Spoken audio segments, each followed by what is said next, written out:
اچھا دیکھیں کہ یہ سوال کر رہے ہیں کہ بھئی نیاز کے بارے میں آپ نے جو کہا کہ اس کی تو اجازت ہے، تو یہ کہاں سے ثابت ہے؟ اچھا پہلے میں ایک چیز آپ کو ذکر کروں، جب ہم نے یہ اللہ تبارک و تعالیٰ کے علاوہ کی اولیاء سے مدد طلب کرنے پر بھی بات کی تھی نا، تو بعض لوگ شاید یہ سمجھتے ہیں کہ بھائی ہم کو اس پہ فورس کر رہے ہیں کہ مدد مانگو. تو میں اس پہ فورس نہیں کر رہا کہ آپ مدد مانگیں، ہم اس پہ فورس کر رہے ہیں کہ بھئی آپ اس کو شرک نہ کریں. آپ کو مدد اللہ کے علاوہ کسی اور سے نہیں مانگنی، آپ کا مسئلہ ہے، لیکن جو مانگ رہا ہے اس کو مشرک نہ کہیں. اسی طریقے سے نیاز کا معاملہ ہے. نیاز کوئی فرض نہیں ہے، کوئی واجب نہیں ہے، کوئی ضروری نہیں ہے. جس کو نہیں کرنی کوئی مسئلہ نہیں، بلکہ کوئی اگر اس کو ناجائز بھی کہتا ہے تو ہمیں اس سے کوئی مسئلہ نہیں ہے. لیکن کرنے والے کو اگر کوئی یہ کہتا ہے کہ بھئی یہ بدعت کر رہا ہے، یہ شرک کر رہا ہے، تو پھر ہمیں مسئلہ ہے. ٹھیک ہے نا؟ تو یہ بات میں کلیئر کر دوں کہ نیاز کرنا کوئی فرض واجب نہیں ہے.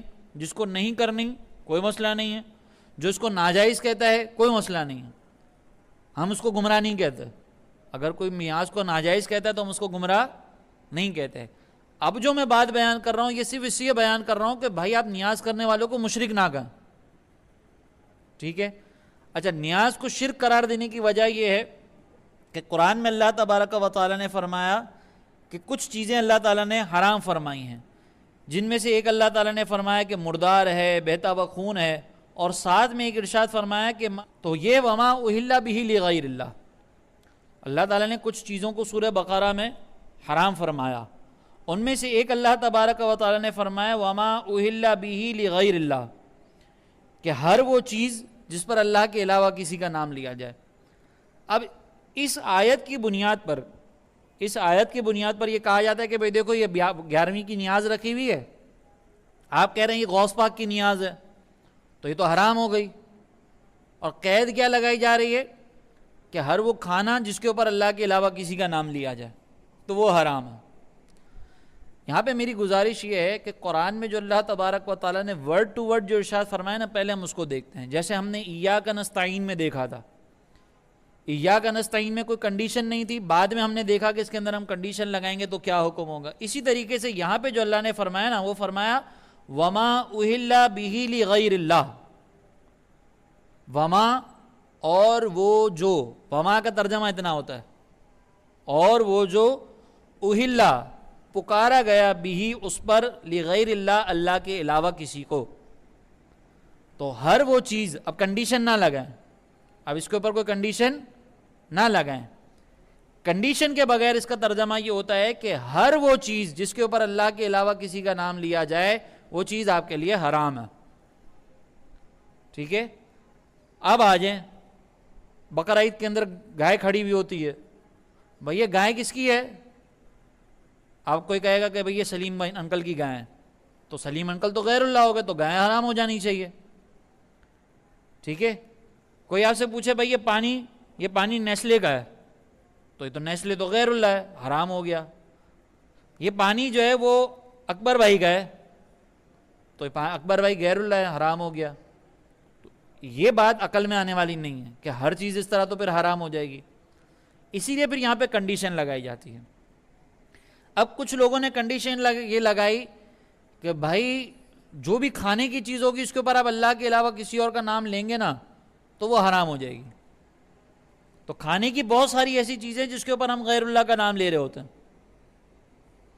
اب اصل کنڈیشن کیا ہے، کیسے لگے گی کنڈیشن؟ تو اس کے اندر ایک اور روایت ہے. پہلے ایک دوسری روایت کو دیکھیں پھر میں اس پر ذکر کرتا ہوں. ایک روایت یہ ہے کہ سرکار علیہ الصلوۃ والسلام کی بارگاہ میں کچھ اصحاب آئے اور عرض کرنے لگے کہ حضور یہ جو مشرک ہیں نا، انہوں نے جنگلوں کے اندر کچھ جانور چھوڑ رکھے ہیں، اور ان جانوروں کے بارے میں انہوں نے یہ ذہن بنا لیا ہے کہ بھئی ہم لات کے نام پہ، بتوں کے نام لے کر کہا کہ ہم لات کے نام پہ جو وہ ذبح کریں گے، یہ ہم عزا کے نام پر ذبح کریں گے. تو اب ان جانوروں کو حکم کیا ہے ہمارے لیے. تو سرکار علیہ الصلوۃ والسلام نے فرمایا کہ ان کو اللہ کا نام لے کر ذبح کرو اور کھا لو.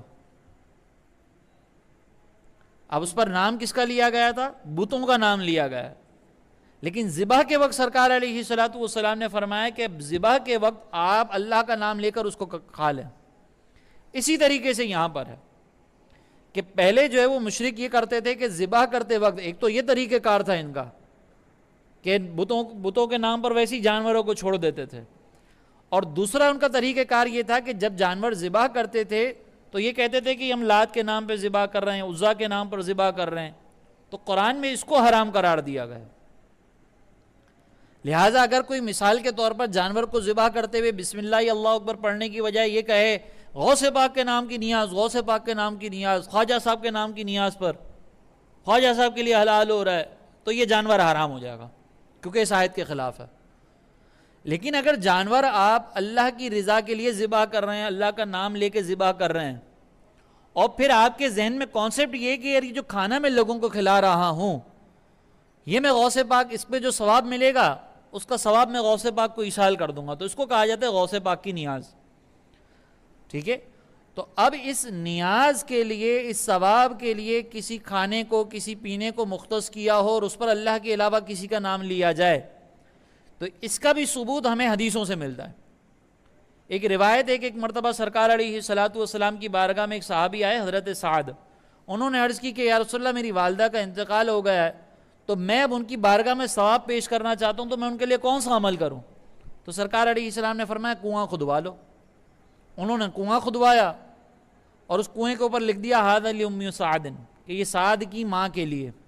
اب دیکھیں کھانے پینے کی چیز, غیر اللہ کا نام, لیکن مقصد کیا ہے؟ مقصد یہ ہے کہ اس کا جو ثواب ہے وہ سعد کی والدہ کو مل جائے.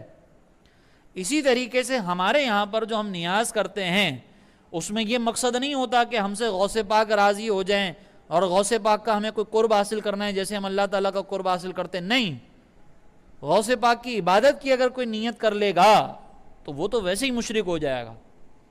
لیکن اگر وہ یہ نیت کر رہا ہے کہ بھائی میں اس کا ثواب غوث پاک تک پہنچاؤں گا اور اس کو 11ویں کی نیاز کہہ رہا ہے, تو اس میں کوئی حرج نہیں ہے. بلکہ یہ تو شرک کی کاٹ کرنے والا ہے کہ ہم یہ سمجھتے ہیں کہ غوث پاک کو ثواب پہنچایا جا سکتا ہے کیونکہ وہ اللہ کے بندے. اگر اللہ معاذ اللہ کوئی اللہ کے برابر ہوتا تو اس کو ثواب کی ضرورت ہی نہیں ہوتی. لیکن ہم جو ثواب پہنچا رہے ہیں یہ اس بات کی طرف اشارہ ہے کہ ہم ان کو اللہ کا بندہ مان رہے ہیں. تو یہ ہے نیاز کا کانسیپٹ. ٹھیک ہے.